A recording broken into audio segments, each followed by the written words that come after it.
us. The funny thing is, when you take away those smokes and mollies that like everyone had learned, like I say, the timing unfortunately meant unless you. Here's the thing: all the T side of Inferno became eventually is like establish mid control. Walk up banana, and if you get really lucky, maybe you can bait an early smoke or molly out of the CTs, in which case you can maybe attack a little bit earlier. If you don't do that, we all know like the fucking timing of when they're all run out of all their utility and now you attack the site, right? That was so boring, and the stupid thing is, even with that in place, it's not like every team by the end was still dominating CT side. It actually become pretty even. And if you think about the teams historically who were the best on CT side of Inferno, it was actually not just from the map. They had some like other factors. So for example, Fnatic was the best because they had Pronax, who was super good at like making that CT rotation call. Like, okay, Olafmeister, come to the A site now, Crims will hold alone. Then you had Envious. Envious was literally like just winning fucking a million force spies all the time. That's like, and had some of the most skill. Then you had an NIP with Makaleli. Makaleli's whole job as an AWPer is to go to a different spot of the map every time and just take peak shots, so you never know where the AWPer is. And the last team I would list is Existence Titan, one with Kenny S going ham. And again, that moving an AWPer all around the map, just dominating on CT. So it's not like they just played default and won the whole game on CT side. So I actually think now that no smokes are there, I think now it can be totally open. Like this could be like a T-sided map. I totally think that's possible. As a result, I think that'll be really fun to watch. Yeah, can we talk about just how awesome of Inferno, the last match we saw it, the last meaningful match on Inferno was the 5th map of the Pro League finals in London. When that overrated Chox guy was just like shitting on everyone's face, like he's like, hello best team in the world, open your mouth, I have gift. Oh, what? There's peanuts in here, what's that? Crunchy. He did win that 1-on-4 in overtime, which was absolutely mate, he literally made the best team in the world like hide like fucking Jurassic Park, like if you don't move he will not detect our movement, help. If I can't see him, he can't see me. He's like looking into a wall. Please, and I think that's when you talk about like best players or most impactful players in the world. That's like the best example for it. You force a team to play differently because you're the only guy left. Like in every other world, Yanko, that team especially, like obviously a very good team play team.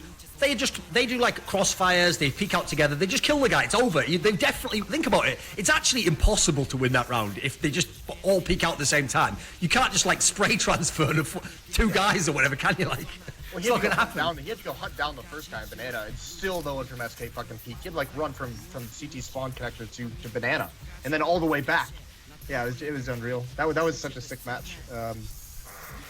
So many good Inferno matches when you think about it. Like think about what was it, Kingwin versus Envy and Cluj on Inferno that went into like 4, like the one match that were. That was G2 at the time. Yeah, I know what you mean. The thing is, that's why I think that the time changes that we had at the beginning of the year, I think that's what ruined Inferno and made it boring, because that gave you the opportunity to just wait out all the smokes and molotovs you were talking about, Duncan. While in the old time frame, you actually had to do something ST, because otherwise you literally wouldn't have enough time to get to the bomb site and plant the bomb. And let's add in, that was one of the maps hit the worst by the fact that the bomb timer went off.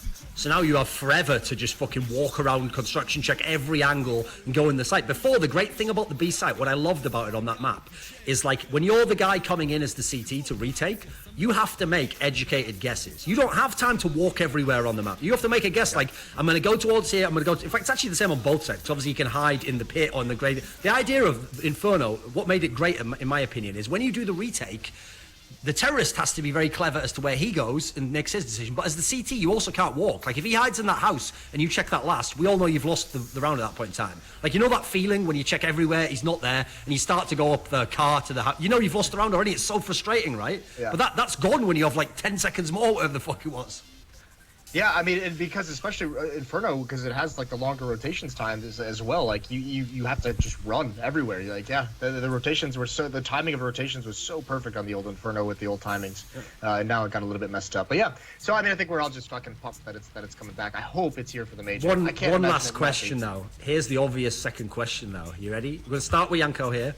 What map should it replace? The problem is, I think the most obvious choice and what's going to happen is Dust 2. But I personally would probably like either Nuke or Cobble to be the map that's still being tweaked, or at least not in the active duty pool, right?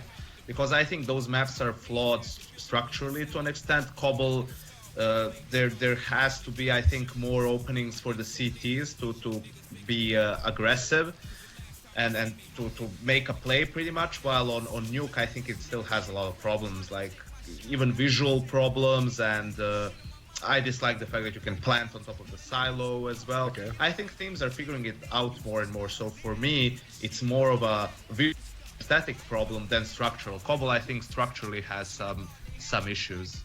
So I would like one of the two. Moses, wait a second. Hold that thought a second. I've got a suggestion for you now. I want to see what you think of this. I think I can fix Cobblestone, and all it takes is one box. Are you ready? All you need is a box that lets one man self-boost himself in dropper as CT and go up. One man on his own. Because that way, terrorists can't super slow set up. You don't have to do a two-man boost still, and then if they hit the B site, you can always flank them super fast. So now it makes it really cat and mouse. Now you can't go to B as much. What do you think? I mean, it certainly helps. It gives an option. I wouldn't personally care for that. Something needs to be done to make the A site. I don't care for your face. I still look at it every day. I still acknowledge it. I still give it credit for being on your body.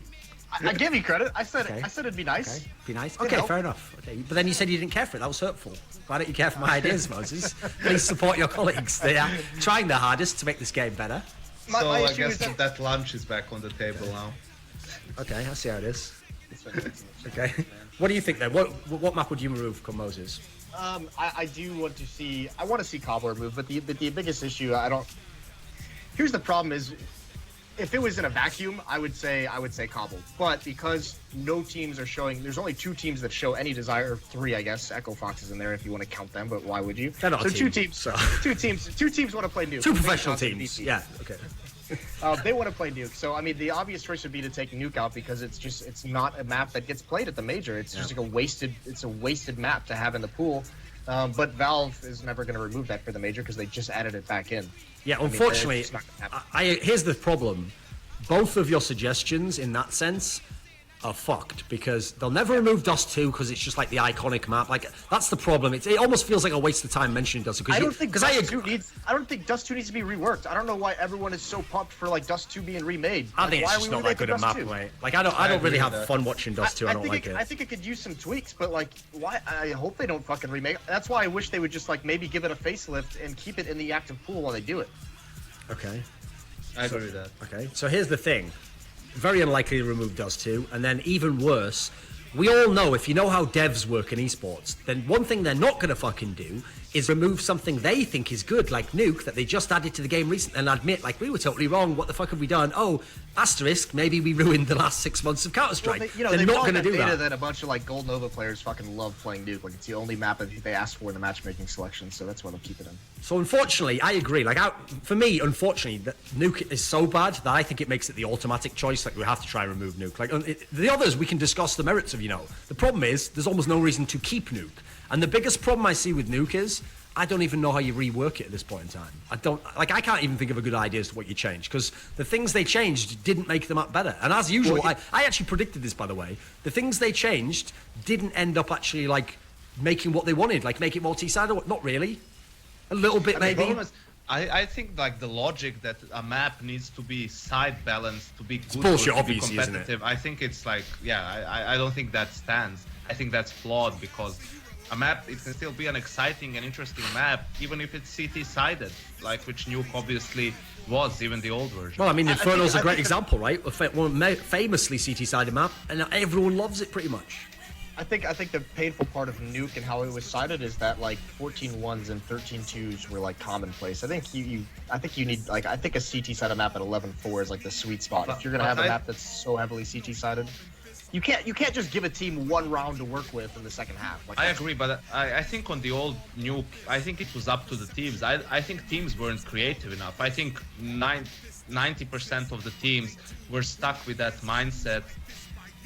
We have to go yard and then we'll go secret and wrap and everything. We didn't see innovative executes like we saw from VP at New York, right? We didn't see teams try to switch things up or try something new. Everyone was stuck in the same like mindset, right? I think that was the problem. I think the teams, yes, it's risky because you have to kind of go yard first so that the CTs put more people there. Then you can go for an upper execute or an upper rush, which is a risk. But that's how the map works. You need to make other opponents, so that's not as big of a risk as doing it blindly. You're trying to bait them into reacting to what you're doing. I think the big issue too is I love nuking like 1.6, but when you add Molotovs to the mix, like that just makes that just makes the entire like 3/4 of the map just impossible to like. You can't do fucking ramp room for a while. You can't do fucking upper executes really. If it ruins the hut, obviously, if someone has a Molotov. Yeah, and no one's gonna run through a Molotov. The door is just fucked. Yeah.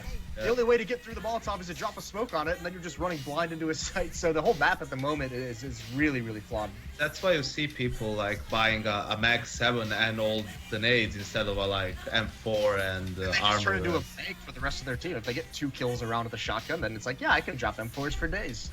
Yeah. Okay. Right. I think we've pretty much wrapped everything now. So, Yanko, you get the final word. Do you have anything you want to say? Someone you want to thank? Some shout outs or some shit? Fucking hell, I'm like, thanks guys for having me. It's been fun as always talking to you. All right. Right. That's it. End of the episode. Goodbye.